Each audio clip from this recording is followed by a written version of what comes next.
everybody. Oh, look who we have. Hello, everybody. Mr. President, great to see you here. Nice to see you.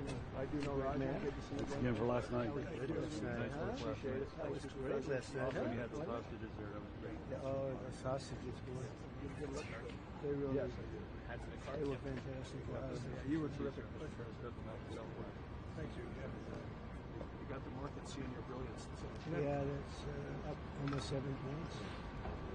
2,500 points. Nobody's ever heard of it. It's going to be a record. Amazing. Yeah. You make an announcement the next day. Yes, sir. Smart. Yes, sir. Absolutely. Hello, everybody. How are you? Nice start.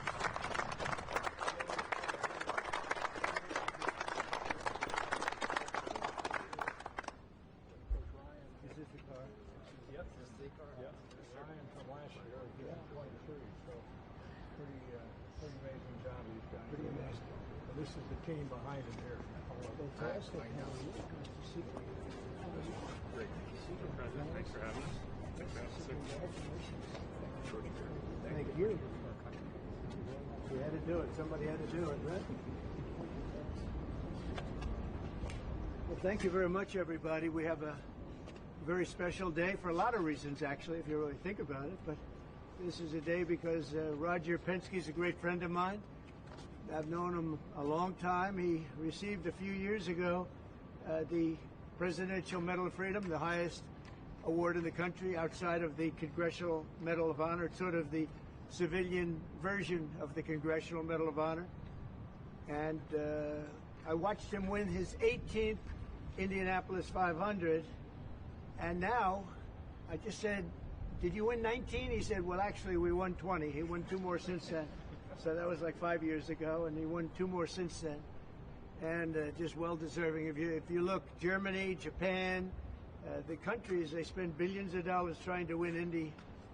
And I guess they do it sometimes, but not much. But he's done it 20 times, so he must know something about cars and racing, and trucks, too, by the way. He knows a lot about trucks. But he's been a very special guy, and he's brought some of our outstanding racing champions with tremendous courage and guts and grit. Hello, fellas. I didn't see you guys over there. That's a good-looking couple of teams, too. They have a lot of courage. And we'll see you in a second. So we're joined by the 2023-2024 NASCAR champion, Ryan Blaney, and Joey Logano. That's really fantastic, fellas. That's great. You get that car going, like as an example, on average, how fast will you About 190. About 190, you can have it. I don't want to go, but 190, that's fantastic. And on a straightaway, you'll go how much? About 190, 200. About 190 to 200. Well, it takes a special genetic, you know that, right? It's genes. Not only it's genes, really. Most people couldn't do that. Very few people could do it. The 2023 and 2024 Indianapolis 500 winner, Joseph Newgarden. Hey, Joseph.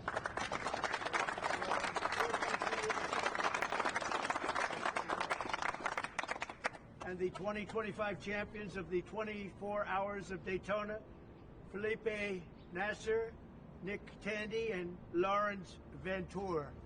Thank you.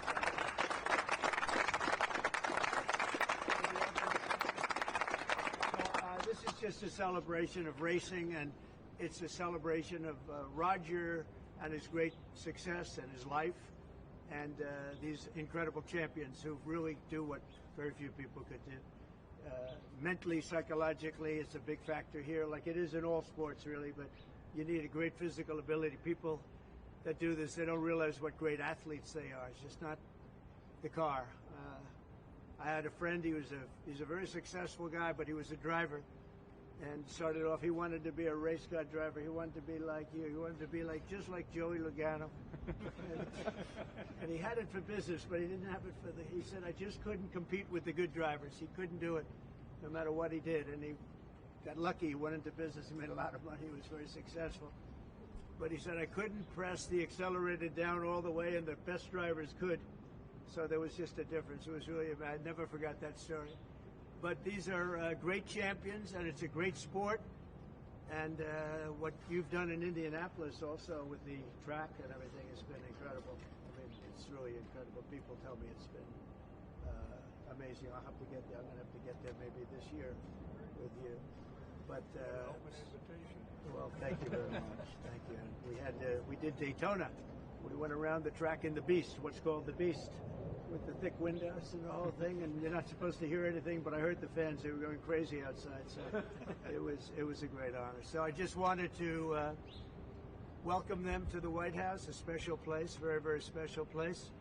And we love champions, and these are the greatest champions in the world. These are the greatest champions in racing, and it's an honor to have you all. And thank you very much, all of you. Thank you very much. I wouldn't ride in that thing if you paid me. How fast will that go? 240 plus. 240. Yeah. That's unbelievable. A weapon. Two-time winner of the Indianapolis 500 consecutively, right? Yes, sir. So what the hell are you doing? What do you eat? A Because lot I of want milk. some. Drinking a lot of milk. Hopefully, Okay, I'm going to take some. And that one is pure speed and endurance, right? Correct, sir. Speed and endurance. Is that car a very different car than, let's say, this one? Very different? Very different. Very different. Yeah. Made for... You gotta last so many hours, Right. and we all share the car, so three A drivers, totally different engine. different engine, Everything's different. everything. And you'll go, is it 24 hours? Yeah. That's a long time. And that car just, there's no let up, it's just constant, right? That's fantastic. Congratulations. That's endurance. Endurance is a big factor in life and success, I can tell you. So you guys have it. Well, thank you very much. Would you like to ask Roger or any of these champions any questions while we're here? Yeah. You started the morning saying be cool, and then Be just a cool. few hours later, there was a pause put in on the tariffs. Can you walk us through your thinking about why you decided to put a 90-day pause? Well, I thought that people were jumping a little bit out of line. They were getting yippy, you know. They were getting a little bit yippy, a little bit afraid, unlike these champions, because we have a big job to do. No other president would have done what I did. No other president. I know the presidents. They wouldn't have done it.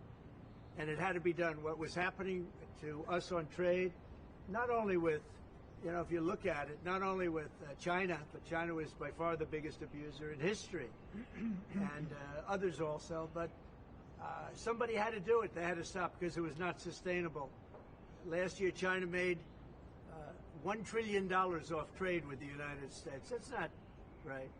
And now I've reversed it.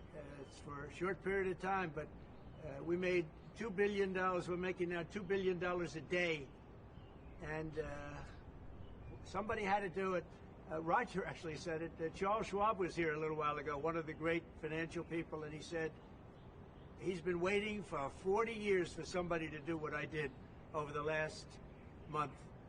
And if you didn't do it, you wouldn't have a country. It wouldn't be sustainable. So I'm honored to have done it. And, you know, look, nothing's over yet, but we have a tremendous amount of spirit from other countries, including China. China wants to make a deal. They just don't know how quite to go about it. You know, it's one of those things they don't know how quite. They're proud people. And President Xi's a proud man. I know him very well. And they don't know quite how to go about it, but they'll figure it out. They're in the process of figuring it out, but they want to make a deal. And we have many other countries, as you know, many more than 75, and they all want to come. And they want to come here, or they'll go to Commerce, or they'll go to Treasury. We have our great senators here and congressmen.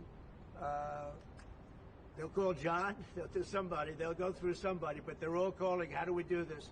They all want to make a deal. Somebody had to do what we did, and I did a 90-day pause for the people that didn't retaliate, because I told them if you retaliate, we're going to double it. And that's what I did with China, because they did retaliate. So we'll see how it all works out. I think it's going to work out amazing. I think that our country is going to be at the end of a year or shorter, but I think we're going to have something that nobody would have dreamt possible. A man like Roger Penske, I don't want to get him in trouble with China, so I won't, but he would know that someday you have to cut the bow and you have to do what you have to do, right, Roger? And that's what I did, and I'm very happy to have done it. Mr. President, Was there anyone the Prime Minister of Greece just told Breitbart's Matt Boyle that he thinks absolutely the European Union and the United States could work out a trade deal that's win-win and, quote, mutually beneficial to both sides. What do you think about the Prime Minister's comments, and do you think a deal could be struck with the European Union? First of all, I know him. He's a good man, and I appreciate his comments. Yeah, a deal could be made with every one of them. A deal's going to be made with China. A deal's going to be made with every one of them. And there'll be fair deals. I just want fair. They will be fair deals for everybody. But they weren't fair to the United States. They were sucking us dry, and you can't do that. You know, we have $36 trillion of debt for a reason. We don't have it there for fun. They have it for a reason. And people took advantage of our country, and they ripped us off for decades. I've been thinking about this for decades. If you ever saw me on television, I was young like these guys. And those are good old days, I'll tell you, Roger. But I was like these guys, young, and I was talking about it. Nothing changed, and nothing was done about it. Then I did it. In my first term, I did it, and did it well. We took in hundreds of billions of dollars from China and others, and I started the process, but then we had to fix up from the COVID mess caused by China.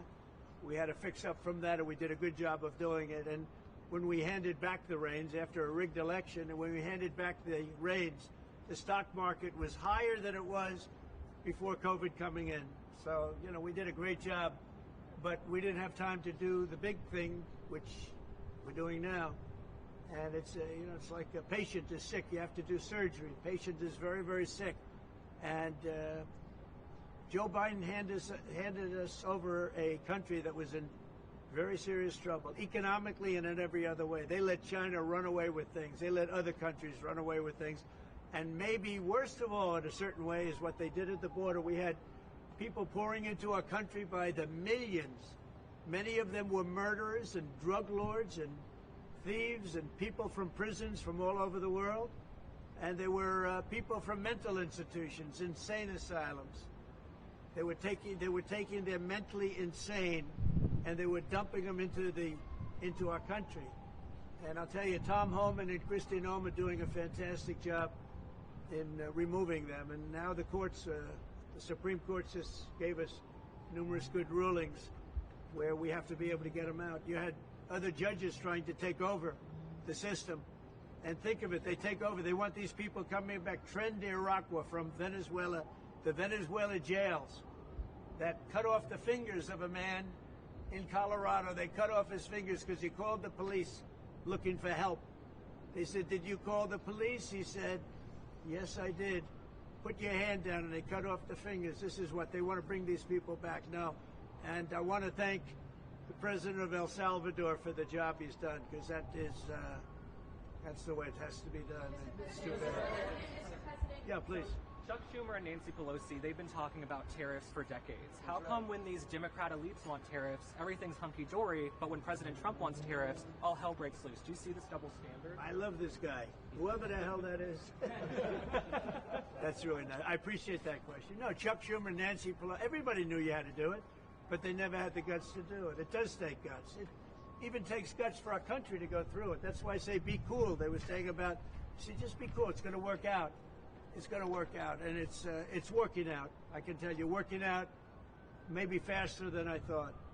But I said it's going to take a little conditioning. It's a transition to.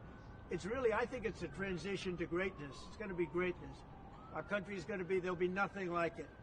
And people investing in our country, they're going to do better than they've ever done before. We have more car manufacturers, Roger, coming into our country now. Speaking of cars, we've never seen anything like it. And they're coming in because of the election, but they're coming in because of the tariffs, because they don't want to pay 25 or 50 or whatever it may be. They don't want to pay that. They can't pay that. We had 3 cancellations in Mexico, building a plant. They're all coming into the United States. Canada, they're coming in. From China, they're coming in from everywhere. And that's just cars. We have chip makers coming. We're the biggest chip maker in the world, from Taiwan, coming in, spending $3 billion to build plants, and mostly a big plant. This is a hell of a plant when you spend kind of money that they're going to go $200 to $300 billion, not million. You know, you'd say million would be the right number. It's not. $200 to $300 billion dollars. Think of that, $300 billion. If you look at Apple, Apple is going to spend $500 billion building a plant. They wouldn't be doing that if I didn't do this. They'd just keep building them in China, and that's unsustainable. It's not a pleasant thing to do, but I appreciate the question. And you know, interestingly, Chuck Schumer and Nancy Pelosi, Crazy Nancy, they've wanted to do this for years, but they never had a president that had the guts to do it, because it does take guts, believe me. Was it the bond markets that persuaded you to reverse No, course? I was watching the bond market. The bond market is very tricky. I was watching it, but if you look at it now, it's beautiful. The bond market right now is beautiful. But yeah, I saw last night where people were getting a little queasy. I think everything had. Well, the big move wasn't what I did today. The big move was what I did on Liberation Day. We had Liberation Day in America. We're liberated from all of the horrible deals that were made, all of the horrible trade deals that were made. And I was helped by people just like this, senator, congressman, and friends, right? And we had great help in the Senate. Our Republican senators have been amazing. They stood tall. And likewise in the House. And John Thune has done an amazing job. Barrasso has done an amazing job. I can't think of a senator, really. We had tremendous support. We got a bill passed the other day with almost unanimous support in the Senate, and I think we're going to get that in the House too. And I have to tell you that Mike Johnson is a great speaker. He's done a fantastic job. We had a majority of 1, now we have a majority of 7. And you don't realize how big 7 is until you have a majority of 1. 7 sounds like so much. But we're doing well. But Mike Johnson and John Thune have done a really great job. Mr. President, was there anyone who influenced your decision? Did you speak with anyone? You know, Jamie Dimon? Did you speak with anyone? Well, I watched Jamie Dimon on Maria Bartiromo's show this morning, and he was very good. He said that actually made the statement to effect that something had to be done with the tariffs and trade. He said that. He said, look, you know, at some point, but he said something has to be done with tariffs and trade. He understood it. He's very smart and very a genius financially. He's done a fantastic job at the bank. And he knows that. Everybody knows that. Anybody that's even a little bit smart knows it. It wasn't sustainable what was happening. Somebody had to pull the trigger. I was willing to pull the trigger. This should have been done long ago. Just like Biden should have stopped the border long ago. I mean, allowed 21 million people plus into our country, many of whom should never have been allowed out of prisons and jails. They came out of prisons and jails from all over the world, and now we're getting them out, bringing them back to their countries. But it's should have never been done. Yeah, go ahead, please. Sir, would you consider exempting some U.S. companies, maybe some larger companies who have been hit hard in the markets the last few days during this 90 days? As time goes by, we're going to take a look at it. There are some that have been hard. There are some that, by the nature of the company, get hit a little bit harder, and we'll take a look at that. Yeah. How do you determine that over the next 90 days? Just instinctively, more than anything else. I mean, you almost can't take a pencil to paper. It's really more of an instinct, I think, than anything else. What's your credibility like? Because you said that these tariffs would go in effect on Monday. You said no pause. And today there is a pause. So how can people believe your words today? It's not a question of that. You have to have flexibility. I could say, here's a wall, and I'm going to go through that wall. I'm going to go through it no matter what. And keep going, and you can't go through the wall. Sometimes you have to be able to go under the wall, around the wall, or over the wall. These guys know that better than anybody, right? You got to go around them sometimes. You're not going to go through them. So I consider, you know, I think in financial markets, because they change. Look how much it changed today. We went from, pretty moderate today, but over the last few days it looked pretty glum, to, I guess they say it was the biggest day in financial history. That's a pretty big change. And I think the word would be flexible. You have to be flexible. Like he's asking the question about some companies.